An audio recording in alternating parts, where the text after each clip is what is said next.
There's something that I want to talk about with all of you eventually. This is not the exact time to talk about it, but there is like a small opportunity to talk about it right now because of a particular chat message. So right before we get into this story, before we get into the GQ article, I want to talk about this. Relatively normal chatter, right? It's always been like this. Go to any men's group, church group, big circle jerk, lots of hugs. Talking about other things. And then today, how about stop farming Ethan content? You people have been propping him up. You grifters, you, Hassan, Mike. It's the fucking Ethan show every day. I don't know what universe you live in where you think that me, Hassan, and Mike are grifters propping up Ethan. The most insane thing too is like Ethan literally talks about me every single day on his show. And he's been for forever. And it's only when he starts saying crazy shit about Israel that I comment. This is like peak leftist infighting, by the way, where there are a subset of leftists currently that unironically treat people like Ethan Klein as like the same way that conservatives treat like racism, where they're like, if you ignore racism, it'll just go away on its own perfectly fine. You mean liberals? I mean, you might be correct on that one. The craziest thing also is that because of people like me, because of people like Hassan, because of people like Mike, Ethan Klein has lost a lot of relevancy. Because we've pointed out the rhetoric that he uses where I don't know how you can look at it and think anything other than why are you so insistent on attacking Hamas to the point where you're defending people like Yoav Gallant as being a moderating voice and doing PR for Israel. He lost a lot of legitimacy in the normie audience because you guys didn't move on. There's a person making this exact argument on Mike's stream when it comes to covering Ethan. It's like, can I just say a couple things really quickly? Number one, first of all, in the past month, you can even look. In the past month, I've had Ethan Klein in my title 3 times. Once today, a week ago, and then a month ago, like July 18th. 3 times. Meanwhile, can we get a quick look at like in the past month of the H3 podcast?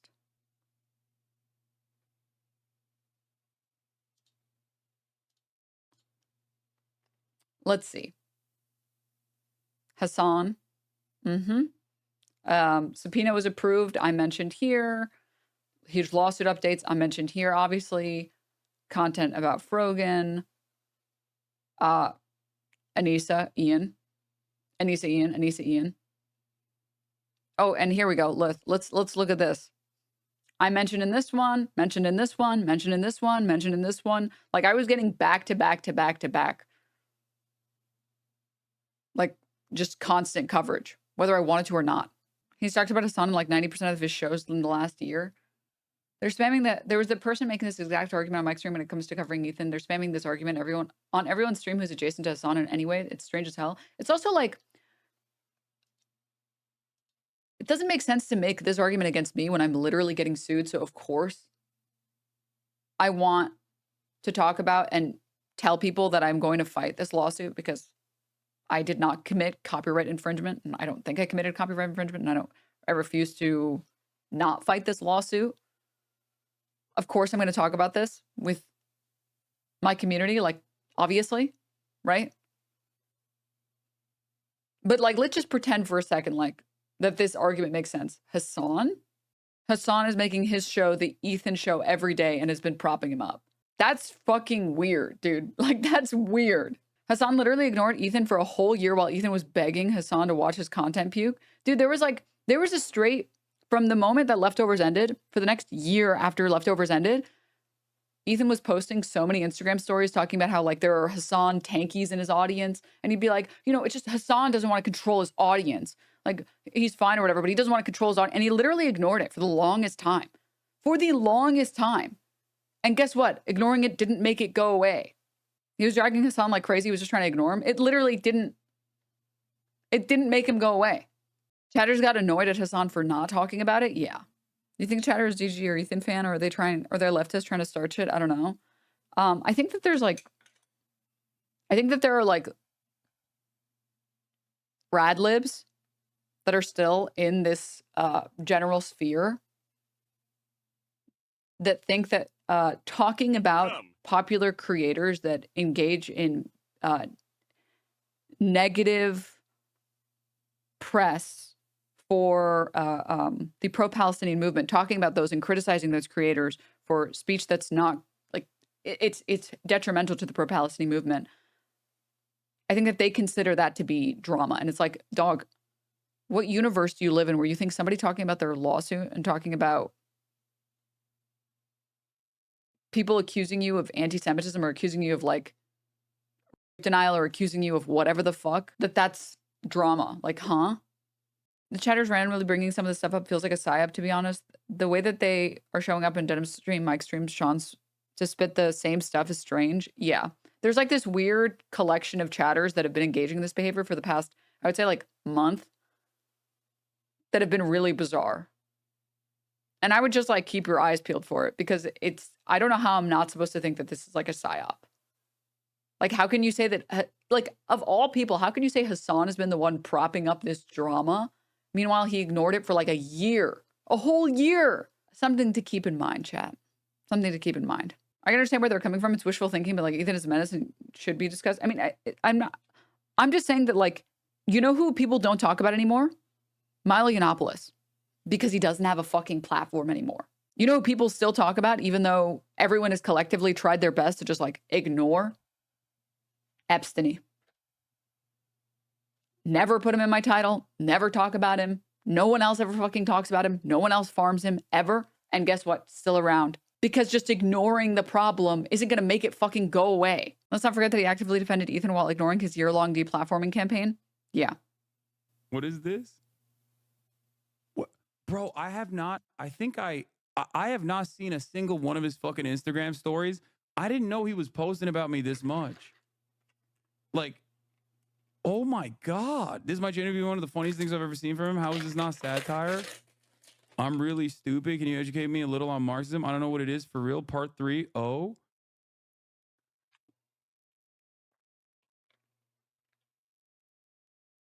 Oh my God. Every day?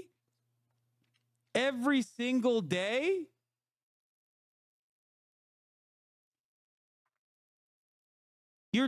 No.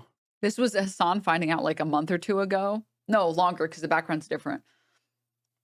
That Ethan was posting about Hassan every single day for like 2 years straight. Almost every single day. No fucking way. I sure hope this sepsis in my foot just goes away by itself. Like, you can't ignore people relentlessly shitting on you and attacking you every single day for years and be like, it's fine. That works when it comes to like smaller channels or smaller creators or whatever. But just like, imagine being Hassan and there's someone that is actively working towards painting you as the most anti-Semitic, most pro-terrorist, most pro-sympathizer on the planet. Like, at some point, ignoring these videos that are getting millions of views or hundreds of thousands of views on the like lives or whatever, ignoring that is not going to make it go away. There is... What the fuck? He kind of does that with Epstein, though. Yeah, but guess what? Epstein didn't go away. If anything, do you know what's made the most reputational harm for Epstein? For Sexpestiny? Someone finally fucking suing him for sexual misconduct. Someone actually going on the offensive was the first thing that caused him any harm or damage or reputational or otherwise. KW, like Hutch, we can completely ignore Hutch. You can't just ignore Ethan. Well, okay, but Hutch is just funny to make fun of, all right? If anything, Hassan just let it go too much initially. Something I've noticed is that there's been this odd thing that sprung up after the legitimate criticism of Lolo and some of the stuff Mike has said. I feel like bad actors are taking that original combo we were having in the left Twitch space and are transforming and amplifying it into some actual wrecker shit. I just like, it's just very bizarre. It's just very, very bizarre. And it feels like we're trying to rewrite history because we don't like the current timeline that we're in. It's like, dude, okay, yeah, surprise, surprise. People don't want to deal with the universe where like Hassan is having a video written about him about how he has like nudes on his phone. But like blaming that, like this is like crazy. This feels like crazy victim blaming. This feels like really fucking insane victim blaming. And it's just like trying to put it on people who are trying to make the most out of a bad situation and being like, oh, well, these people are not trying to make the most out of a bad situation. They're trying to personally cause more drama. And it's like, what the fuck? What the fuck are we like talking about here? I just wanted to make that announcement because like the best revenge is like to live a good life. And I feel like the best way to deal with situations or with people who make content the way that Ethan Klein makes content is to not just like run away and scurry and then just like hide and pretend like it'll go away on its own, but like to actually build a good case, actually fight for your values, speak your piece on issues, and actually, I don't know, fucking defend reasonable positions that you want to defend. And I just don't think, I think it's the same thing here. Like I've seen Ethan Klein's attacks on me, Ethan Klein's attacks on Mike, on Hassan, on Casey Tron, on Frogan, on all these people. And I don't think that the right decision is just to be like, oh, I'm sorry. Like, just, like, can you go away, please? Can you, we're just not going to talk about it. Just keep, everybody, just don't look at it. Don't look, just ignore it. Just ignore it. And it's like, what? And I felt like everyone was on the same page on this too. Multiple people showed up in like the content cop video, for example. Everyone supported iDubbbz making the video that he made. Like, I'm pretty sure these people who feel this way now, like genuine question, this person, there's no way they'll respond to this, but genuine question. Did you feel this way about iDubbbz's content cop video? Did you go into like Sean's chat and scold him? Did you go into Hassan's chat and scold him? Did you go to Frogan's chat and scold her? Is that what we're doing now? Everyone, the correct strategy is to go into Frogan's chat and scold her for showing up in a content cop video against someone who has been using their platform irresponsibly. Like, what the, like, you're just victim blaming people who are involved in the situation, who are trying to take back some of the power and trying to take back some of the narrative control because they're tired of being called anti-Semitic. Like, what the fuck? No, dude, actually, no. I'm tired of chatters who want us to all be quiet when Asbarist fuck is attacking people. So yeah. It's just gross behavior. It's just really gross behavior. Also, make no mistake, even when you ignore him, he'll just keep going on forever. Yeah. I mean, I'm not joking. I think Hassan's debate with Ethan Klein was one of the best things that could have happened in the past 6 months that added to this discourse. Because the number of TikToks I saw of people being like, I kind of didn't know that most of this stuff was nonsense. And then he has like this reasonable conversation with Sam Cedar. And then later is like, yeah, Sam Cedar's a token anti-Semite. Okay. I don't know if he called him a token anti-Semite. I apologize. But I do know that he criticized the shit out of him and then said that he like loves Hamas and that he supports Hamas because Sam Cedar said like, there are people who think that Hamas has done good that are in Gaza. Yeah. There are people that would argue that. And then so he's obviously, if you ever describe how other people feel, that has to be you defending a terrorist organization. Did he call him a capo? Was that the statement? If someone can link it, I don't want to stand by any statements that he didn't say. So yeah, I don't agree with the people who are upset at this situation. They're taking their rage out on the wrong people. Yeah, and like to be clear, this I agree with. This I understand. Being tired of the Ethan shit is understandable. Just close the tab. 100%. 100%. This I totally understand. But that's like content fatigue in general with anything. Like people experienced fatigue when it came to covering Palestine and covering Gaza. I mean, Hassan literally lost a third of his audience because he insisted on continuing coverage every single day. And people got fatigued because there's only so many like dead children you can see every day before you're like, dude, I can't watch this stream anymore. There was a large part that left because they just couldn't consume that content. They just couldn't do that. They just couldn't watch that every single day. And there were a lot of other people that left because they thought he was supporting terrorists.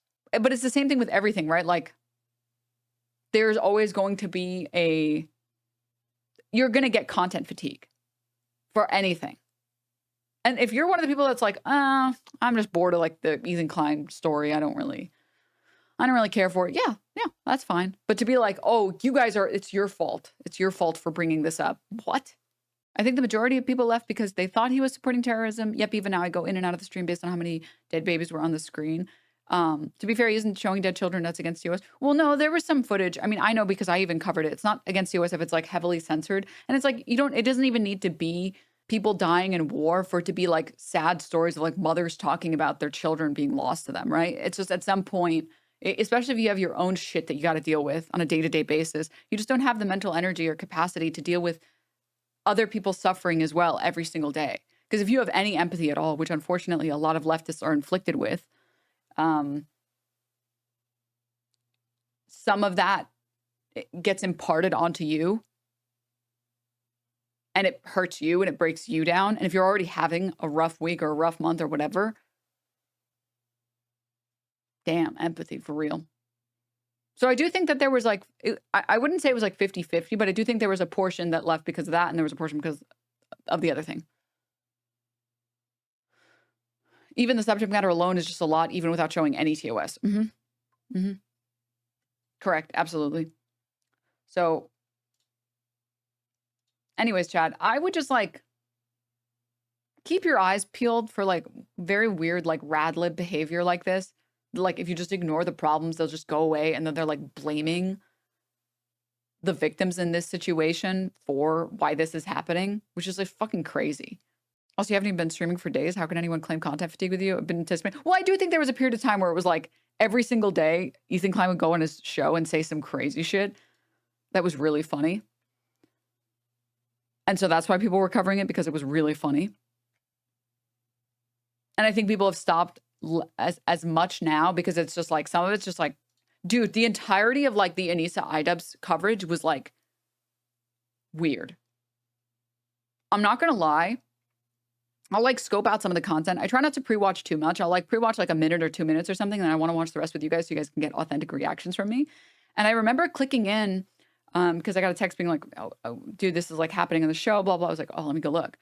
And when I clicked in, he was talking to like Anissa and Idubbbz's like coach and his coach's wife or girlfriend or something.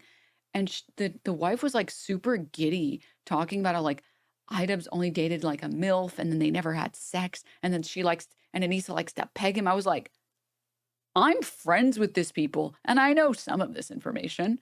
I know some amount of their personal life as their friend, as their personal friend. And I feel like I'm violating their personal life watching this. Like it was very, like I couldn't watch any of that stuff. I couldn't watch any of it. It was so weird. You are my best friend. You are the rent payer. You are the legend. Thank you, Ethan Klein. You are my best friend. You are the